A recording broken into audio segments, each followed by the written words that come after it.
March 2026. While official channels are claiming the situation is under control, satellite imagery confirms the undeniable truth. At Jordan's Muwafaq Salti airbase, 2 gaping craters now mark the grave of a $300 million AN-TPY-2 radar. The retreat of the US carrier group, the scrambled communications. None of that was the main event. It was Iran deliberately clearing the board. Because with the path now clear, they have just launched the Fattah Hypersonic Missile. The hypersonic phase of this conflict has just begun. To understand how we reached this point of no return, we must first understand the physics of checkmate. Checkmate in this context is not a metaphor. It is a conclusion dictated by physics. For decades, missile defense has been a solvable math problem. Systems like the US Patriot and THAAD operate on a simple principle. They calculate the predictable, arched trajectory of a ballistic missile and send an interceptor to meet it at a specific point in space. A successful interception is a matter of calculation and timing. Iran's Fattah missile makes that math impossible. It combines 2 factors that shatter the entire defensive equation. First, extreme speed, Mach 15. Second, and more importantly, the ability to execute unpredictable maneuvers mid-flight. It doesn't follow a set path. This means that by the time a $1 billion interceptor arrives at the predicted point in space, the Fateh missile is no longer there. It has already altered its course. This isn't a simple failure of a specific system. It is a fundamental defeat rooted in the laws of physics. The calculator is useless because the variable is always changing. This strategic pivot is not without precedent. It follows a predictable pattern. In 2018, after the US unilaterally withdrew from the anti-ballistic missile treaty, Russia's Vladimir Putin unveiled his own hypersonic systems. He described them flying like a meteorite, like a ball of fire, and declared them practically invulnerable to any missile defense system. That was not a political boast. It was a statement of physics. The logical response of a nation developing a technology that sidesteps an opponent's strengths entirely. Now you understand the physics of the weapon. But a weapon, however advanced, is merely a tool. The true checkmate is not found in the missile's flight path, but in the 3-phase strategy it enables, a strategy that is already in motion. That motion wasn't random. It was a patient 3-phase checkmate, designed over years for one purpose: to neutralize a superpower. Phase 1. Attrition. This wasn't a conventional battle, it was a war of economics. Iran began by launching swarms of cheap drones and conventional missiles. A CSA's report is critical to understanding this. Each Iranian Shahed drone costs at most $50,000. The US THAAD interceptors fired to stop them. Each one costs over $12.8 million. Iran could force an unsustainable 250-to-1 cost exchange. This wasn't warfare. It was an economic algorithm designed for a single output: the bankruptcy of the enemy's finite defensive arsenal. Phase 2. Blinding. Once the stockpiles of those expensive interceptors were critically low, the second phase began. This was the master stroke. Instead of targeting military units, Iran systematically targeted the eyes of the system. Imagine the screens in a US command center in the Gulf. Green dots, each representing a $1 billion radar installation, blinking with data, and then going dark. One by one. A creeping blindness across the entire peninsula. Satellite imagery, analyzed by the New York Times, confirmed it. At least 7 US communication and radar facilities were destroyed. This included the AN-TPY-2 radar in Jordan and the massive $1.1 billion early warning radar in Qatar. In a matter of hours, 25 to 30% of American regional coverage was simply gone. Phase 3. The kill shot. Only then, with the opponent low on ammunition and effectively blind, did the final phase begin. An internal intelligence summary from before the launch was blunt. American defenses in the region were now, quote, blind, depleted, and degraded. This was the precondition for checkmate. The board was cleared. The opponent couldn't see the next move. Now it was time to unleash the Fateh, a weapon that couldn't be stopped anyway, fired at an enemy that couldn't even see it coming. The plan was no longer about attrition or blinding. The objective now was to decapitate the very system of a superpower. But this decapitation wasn't a single, brute force blow. It was a surgical procedure, executed with chilling precision. The targets chosen were not random. They were designed to dismantle the entire American system of power, pillar by pillar. The first pillar, military command. The Fateh missiles targeted Israeli leadership bunkers, fortifications buried under what was believed to be an impenetrable 100 feet of reinforced concrete. When the missile penetrated that bunker, the message wasn't just that a wall was breached. The message was that no fortress is impenetrable, no leader is safe.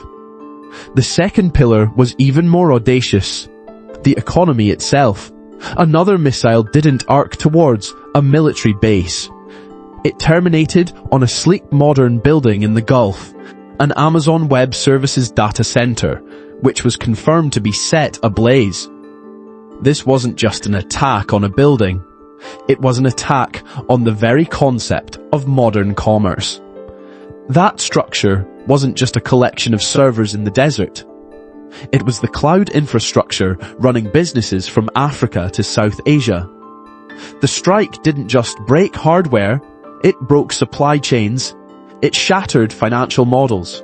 This was a systematic decapitation. By hitting hardened leadership bunkers and the core of the digital economy in the same volley, Iran demonstrated a terrifying new reality. The United States could no longer protect its allies' leaders, nor could it protect the foundations of global trade. And this military victory is made permanent by a brutal economic equation, cost asymmetry. Each Iranian Fattah missile costs an estimated $500,000. To even attempt to stop one, the US has to expend defenses like the THAAD interceptor, costing nearly $13 million apiece. It is an exchange ratio that guarantees fiscal erosion. America can win every single tactical engagement and still lose the war, bankrupted by the sheer mathematics of it all. And as the smoke cleared, as the craters on the ground began to cool, the information war began. In the hours that followed this systemic dismantling of American power, Western news channels began broadcasting the official statements. They declared a total victory, interception rates of 99%. They told you the threat was neutralized. But they never showed you the footage of the AWS data center on fire. They never explained why global financial networks were suddenly in chaos. This gap between the reality on the ground and the story you were told, that is the real battleground now. And on this new battleground, the war of physics was already over. It had been won decisively. But a different war, a war of words, was just beginning, and it was here the West would suffer its most embarrassing defeat. As Iranian missiles were proving unstoppable, the official American narrative, led by former President Trump, was one of overwhelming victory. The statements coming out of the White House were not just optimistic, they were completely detached from the physical reality unfolding on the ground. We were told, verbatim, that Iran had blinked, that they had unconditionally surrendered. that the US military action was, and I quote, very successful with stunning results. This created a jarring disconnect for anyone paying attention. You had the official story, and then you had the evidence of destruction. One was a political performance designed for a domestic audience. The other was the hard, cold reality of a paradigm shift in military power. While the US declared victory in press conferences, Iran declared its victory by simply launching the next wave of missiles. A physical refutation of a political lie. The battlefield is one thing, but the information war is another. When the official story is this disconnected from physical reality, who do you trust? Let me know in the comments which you find more dangerous. The missile you can see, or the lie you can't. Because that lie, that gap between words and reality, was now creating a new crisis. The world was watching. And more importantly, America's allies, the ones who had paid billions for a security guarantee, were watching. They weren't listening to the press conferences anymore. They were looking at the satellite photos. And they were beginning to understand a terrifying new truth. And that new truth was simple. The American security guarantee was dead. For 40 years, Gulf states like Saudi Arabia and the UAE had viewed the American military bases on their soil as a security blanket, a shield. But overnight, the satellite photos of burning radar stations and vaporized runways proved that those bases had become something else entirely. They were now vulnerability magnets. Giant targets, attracting unstoppable fire onto the very sovereign territory they were supposed to protect. A quiet, ice-cold panic erupted in the royal courts. The frantic energy wasn't in war rooms, but in back channels. Unmarked jets making late-night flights to Geneva. Hushed urgent conversations in hotel lobbies. The calls weren't going to Washington, they were going to Tehran. Imagine the scene. An official in Riyadh looking at two ringing phones on his desk. One is the US Secretary of State. The other is a direct line to the Iranian Foreign Ministry. The call from Washington goes to voicemail. He picks up the call from Tehran. The entire geopolitical realignment of the Middle East happened in that single gesture. The goal was no longer alliance with a superpower, but raw, naked self-preservation. The devastating realization driving this panic was a single whispered sentence circulating in the palaces. Iran is fighting America and Israel simultaneously, entirely alone. And it's winning. If the hyperpower couldn't protect itself, it certainly couldn't protect them. By 2026, the International Crisis Group would officially document this shift. Their report noted that hosting US assets was now inflicting a massive economic price. Airport closures, halted shipping, soaring insurance rates. The alliance was undergoing a fundamental reassessment. But that's the clinical language. The reality on the ground was a frantic scramble to escape a collapsing structure. Secret diplomatic traffic revolved around one impossible question. How do we ask America to leave without it looking like we're asking America to leave? The 40-year alliance had failed its first and only true test. But as the Gulf states quietly negotiated their exit, another set of American allies, watching from across the Mediterranean, were about to make a very different and far more fatal calculation. That calculation was not made in Washington. It was made in the capitals of a desperate Europe. The shockwaves were no longer contained to the Middle East. A second domino was about to fall. Europe was facing a catastrophic energy crisis. With natural gas supplies cut from Russia in the north and now disrupted from Qatar in the south, the continent's economy was seizing up. The data was unequivocal. Industries were shutting down, and civil unrest was becoming a mathematical certainty, so they made a move, born of weakness, not strength. It began after an Iranian drone struck the UK's RAF Akrotiri base in Cyprus. In response, European naval assets began steaming towards the eastern Mediterranean. France deployed its aircraft carrier, the Charles de Gaulle. Spain sent its Cristobal Colon frigate. British destroyers joined them. On the map, it looked like a show of force, but when overlaid with the chart of European natural gas prices going vertical, you see the truth. This was not a power play, it was a survival play. This predictable escalation only widened the vortex. Iran's response was blunt and immediate. A single, unambiguous sentence was broadcast to the incoming fleets. Anyone who enters this conflict will be treated as a combatant. Europe, in its desperate search for energy security, had sailed its most valuable assets directly into a hypersonic kill zone. And you might be sitting there thinking this is all a distant geopolitical game of naval chess, a problem for admirals and diplomats. You are wrong. The system that has governed the global economy for 50 years is now breaking in real time, and that hypersonic missile, it's no longer just aimed at a carrier. Its shockwave is already inside your wallet. Here is how that shockwave propagates through the system. For many, the war still felt like a distant headline, but the final consequence of the hypersonic missile was about to become brutally personal. The first domino was the global oil market. The International Energy Agency confirms nearly 20% of the world's entire oil supply passes through the Strait of Hormuz. With an unstoppable missile now able to enforce a blockade, the risk of closure became credible for the first time in a generation. Markets reacted instantly. Goldman Sachs models, which had Brent crude below $95, now projected 120, then 150, with credible warnings of $200 a barrel if the strait was closed for any length of time. But this was not a temporary spike. This was a paradigm shift.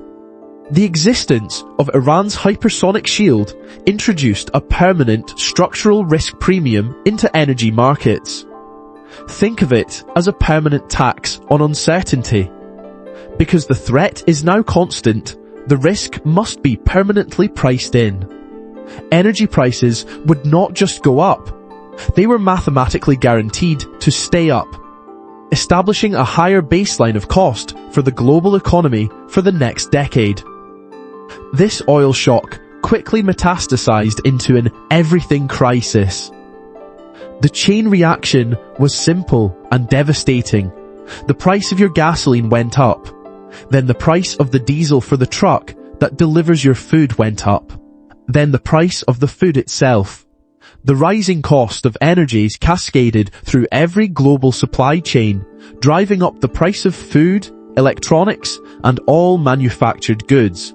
A missile fired 7,000 miles away was now directly eroding the value of every dollar in every American's retirement account. The economic consequences are calculable. They are a function of physics and finance. But the political fallout, the final lesson of this conflict, is what truly defines the new reality. And it all hinges on one sentence, a conclusion that changes everything we thought we knew about global power. This war will not end with a treaty, a surrender, or a decisive battle. It will simply end when the economic pain becomes politically unbearable in the West, and it will end when America's former allies in the Gulf formally ask its forces to leave. A new world order has been born. It wasn't decided in the halls of the UN, but by the cold, hard equations of physics. Power no longer flows from aircraft carriers and economic sanctions. It now flows from the mastery of hypersonic velocity. And in this conflict, Iran fought the United States and Israel, the regional superpower and the global hegemon, completely alone. 57 other Muslim nations stood on the sidelines and watched, and in its solitary victory, Iran proved a terrifying new reality to the entire world. It didn't need them. That is the sentence that changes everything. The rules have changed. If this framework for understanding the new reality is valuable to you, subscribe for the analysis you won't get anywhere else. The next phase is coming.